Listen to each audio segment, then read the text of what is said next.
Hello and welcome to week 2 of the Coaches Show. This is Gary Livengood along with head football coach Jonathan Tennant and our producer and director Steve Blake. Coach, you're on the road the second week down to North Marion, your alma mater, and probably had a bunch of relatives and friends and family down there. Kind of a revenge thing really, because North Marion I think has beat you twice in a row. Yeah, they pounded us the last couple years, but I think we competed a lot better this year. They were in a ball game for most of the ball game. They're a very good team. Right now they just have more horses than we do, and they took advantage of our some mistakes we made on defense. And offensively, we moved the ball well enough to win the game, but we made some things at certain points, just when it went against us, they made plays. Like I told our team, they made plays, and we didn't. Very first play of the game, we didn't plan to kick it like we did. It was more like a squib kick, and it landed right in front of us, and we bobble and fumble and don't get the ball. So that was a golden opportunity we passed up, and then right before halftime, we give up a long touchdown pass. Right before that, we get a touchdown called back.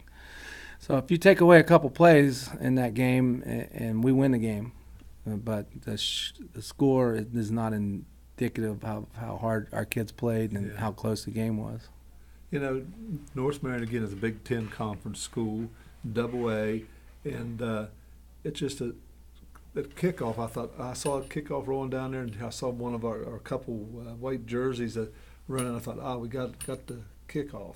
Yeah, I actually think our inexperience showed there that the kid really wasn't sure what to do.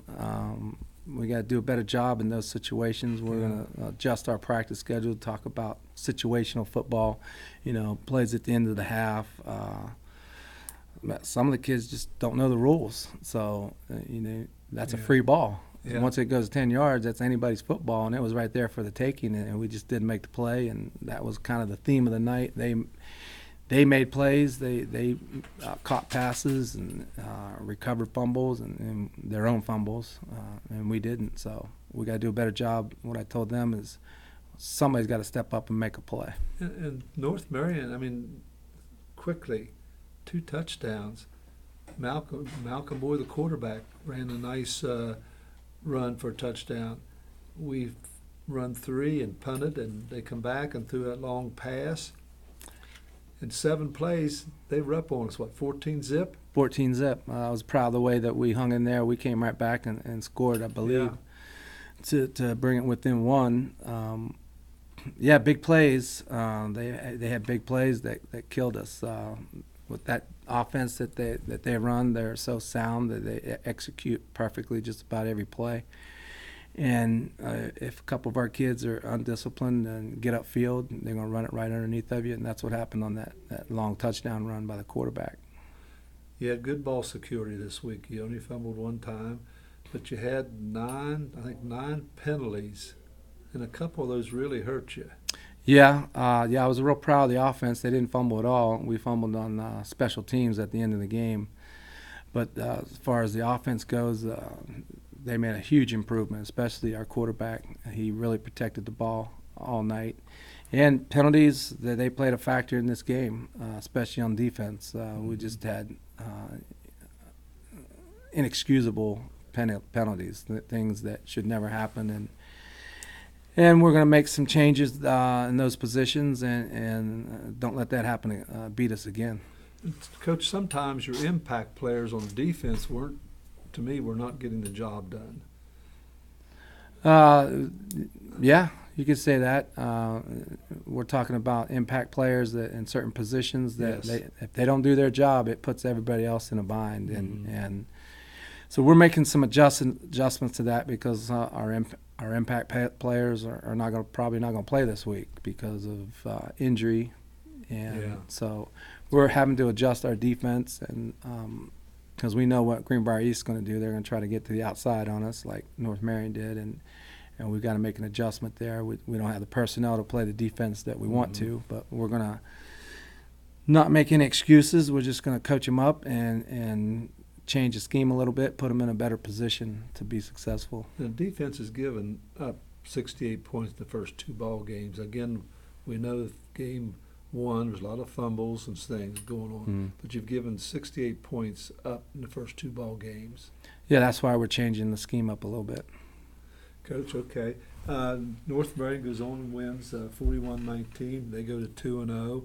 And looking at your offense, I'll tell you what, that Holt boy, the quarterback, that young man can make some plays. Yeah, we haven't had that here probably since Josiah Noose. Yeah. We haven't had that kind of explosiveness. We don't want him running all that time, especially out of the pocket when the pocket breaks down, but he can make things happen. And our kids, especially our offensive linemen, have to understand block till you hear a whistle, because he could be escaping, running circles around people. He just needs a couple blocks, and we got to give him a little more help than what we have been. Finally saw the Kensel Nizel boy caught 3 passes, 31 yards. Summers caught 1 for 14, and Brady. There's a new name, Brady. Yeah, Jacob Brady's 2 passes. New name in the. He's a junior. He missed a lot of last season due to injury, but he's one of our better athletes. He's probably the fastest kid on the team. He's right up there in strength numbers with anybody else. So he's one of our most athletic kids. And when he learns to be more consistent, he's going to be a major factor both on offense and defense. And the Summers boy caught a couple passes. I think just about scored a touchdown that one. Yep, and you're probably going to see a lot more of him on offense this coming week carrying the ball. And Dakota Holt, 20 carries, 123 yards. Yeah, he's that kind of good player. offense. We scored 20 points, 3 touchdowns, so we'd like to score a couple more. But North Marion's a good football team. Their offense is probably one of the best we'll see this year. Their defense, probably not one of the best defenses we'll see, but I mean, they're a playoff team, so we were happy with the improvement, especially with ball security. But we've got to clean up some penalties, and we got to be a little bit more organized. That's one of the things that we took away as coaches, that offensively, when we get kids go down, we got to have other kids ready to step up and play positions, even if we just got to coach them up on the spot. We just got to understand that that's the kind of team we are. We just got to throw kids in, because we lack depth, but we want to get the best athletes on the field, so we're just going to have to make adjustments on the fly. I was watching you and the scout team tonight. You had boys in there that were running some of the scout team, probably have never run those positions, but you were trying to show your defense what Greenbrier East was going to run, right? And on the scout team, and I guess that's the only thing you can do. Yeah. The first 2 opponents, no surprises whatsoever. We knew exactly what they were going to do. We knew what plays were vulnerable to. We knew what passes they were going to run. And it's hard to get that look in practice against freshmen when you got Blake Miller and other kids, 18-year-olds, going up against sophomores and freshmen. You just don't get a realistic view a lot of the time. So, but schematically and mentally, we know exactly what they're going to do. We just got to be able to do it physically. And we're at the point now where we can't afford to get anyone hurt in practice, so we back off a little bit in practice, because that's, as a coach, that's the worst thing in the world, is to get someone hurt during practice. In the games, you have less control, but in practice you have a lot more control. So we take pride in the fact that we don't want kids to get hurt in practice. We had a long pass from Holt to the record boy, and it was called back. I couldn't see what was happening, what the penalty was. The referee said that our quarterback was past the line of scrimmage when he threw it. You look at the video, it's close. I mean, it could go. You could call it either way, but hopefully we'll get one of those calls. There was a couple other calls that were close as well, so we're looking for some of that luck to shine on us, because we've had bad luck. Coach, go to 0-2 in the season. Greenbrier East comes in here to Knight Stadium Friday night, 0-2. They lost to James Monroe the first game of the season, and they lost to Woodrow Wilson. 12-7 Friday night. Yeah, they are. That's a tale of two different teams. Their first game, their quarterback, number 7, not sure of his name.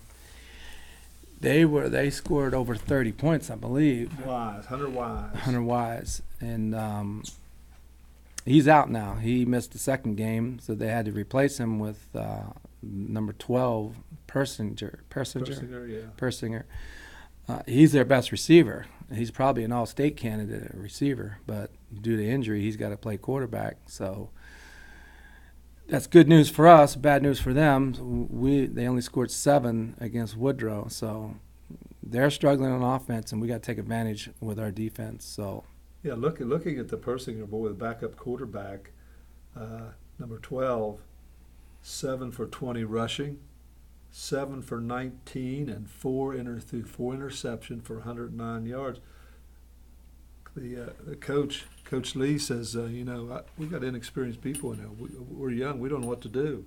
Yeah, well, I feel it. I know exactly how he feels.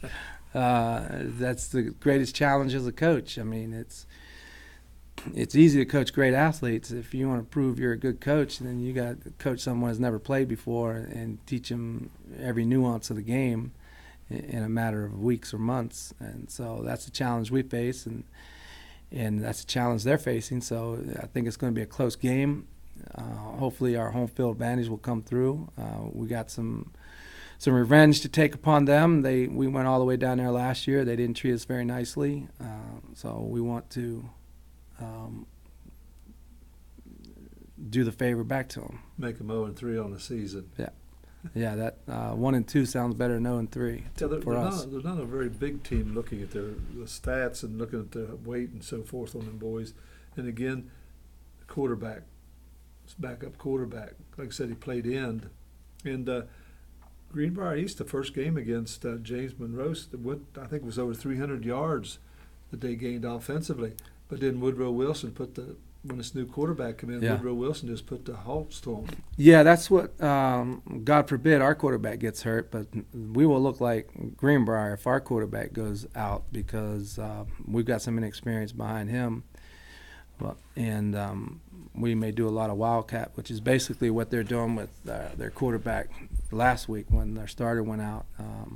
A lot of option, probably going to see a lot of option Friday night.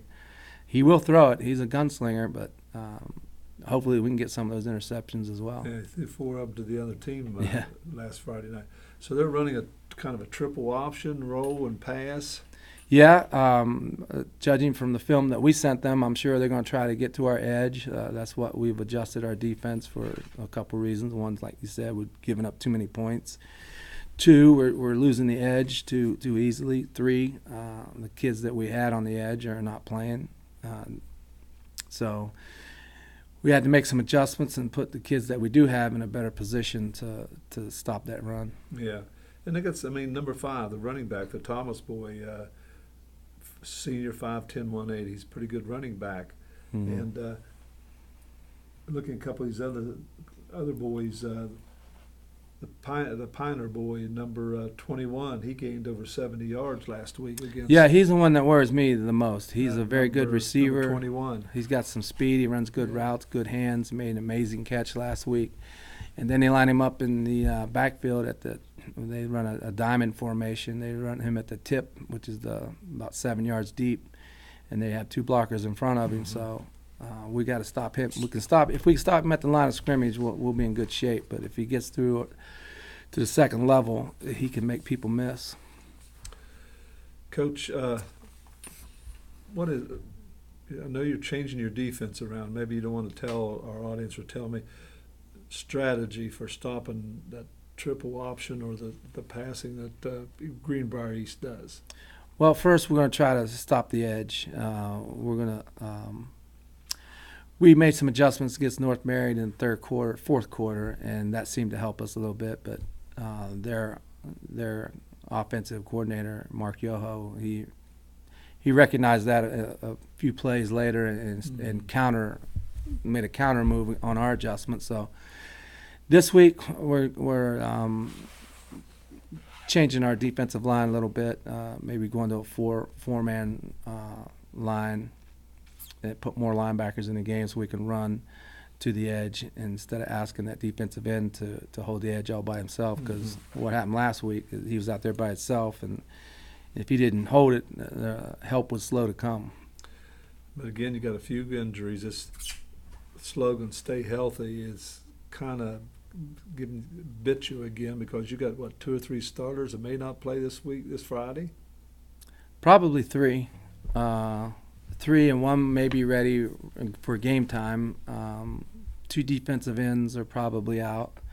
1 hurt his knee against Hampshire. He played a little bit against North Marion but couldn't finish.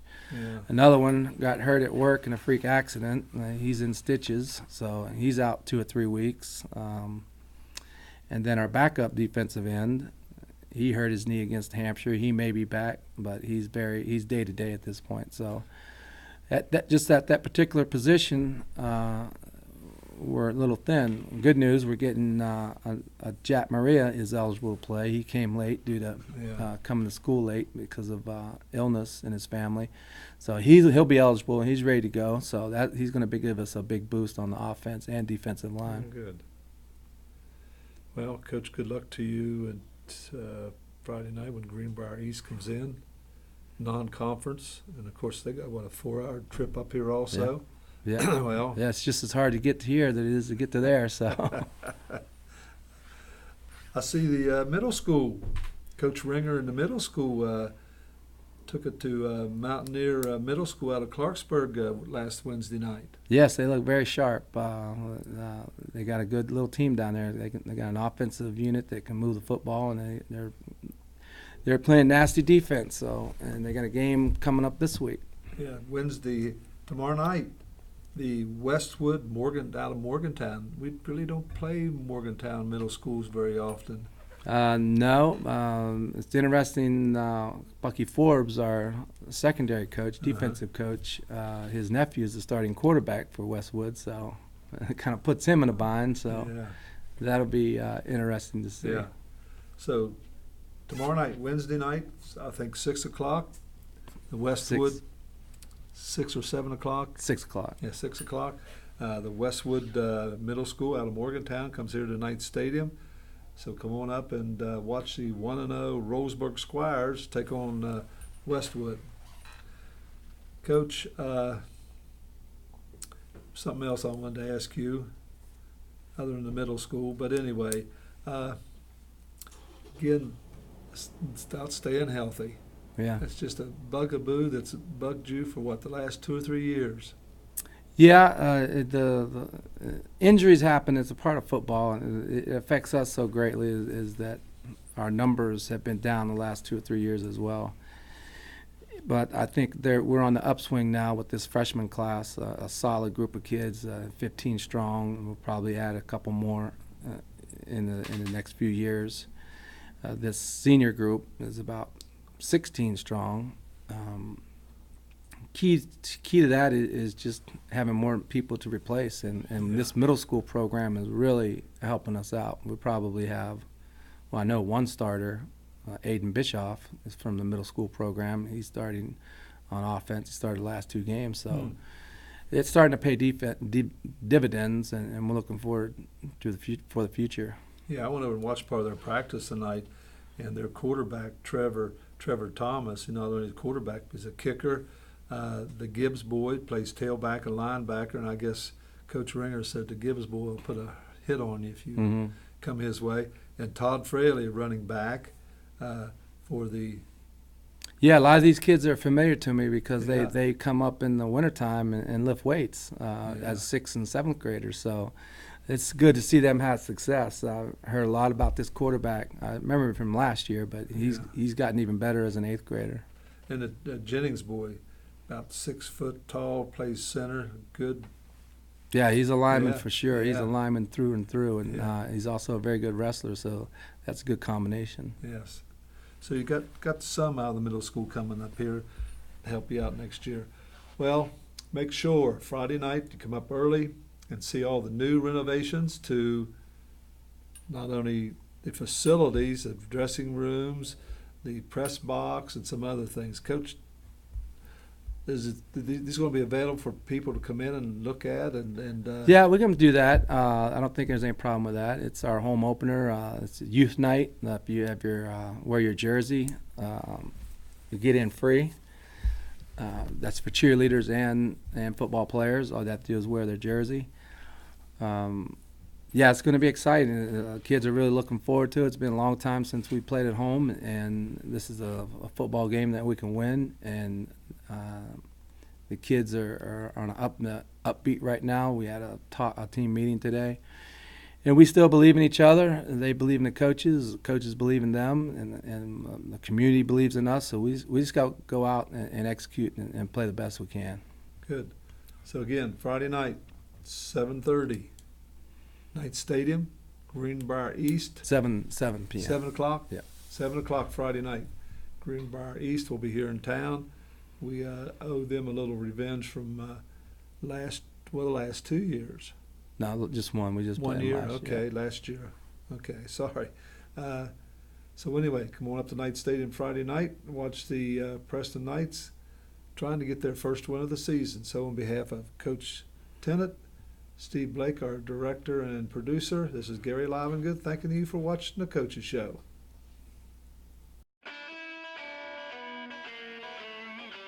From a simple switch, troubleshooting a problem, a new service, to that backup generator that you'll need in times of emergency, Blake Electric can handle all your electrical needs. They have the experience and knowledge to do it professionally and safely and do the job right the first time. There's been an accident. The emergency has left you with physical trauma and legal issues to deal with. The bills are piling up, and you're overwhelmed. Where do you turn for legal representation? Hi, I'm Paul Eastep. And I'm Steve Schaefer.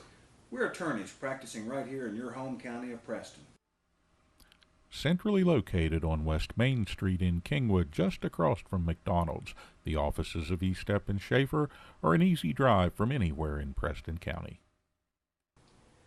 You don't have to go outside Preston County to hire a lawyer with the know-how, the experience, and the knowledge to represent you fairly in a serious personal injury matter.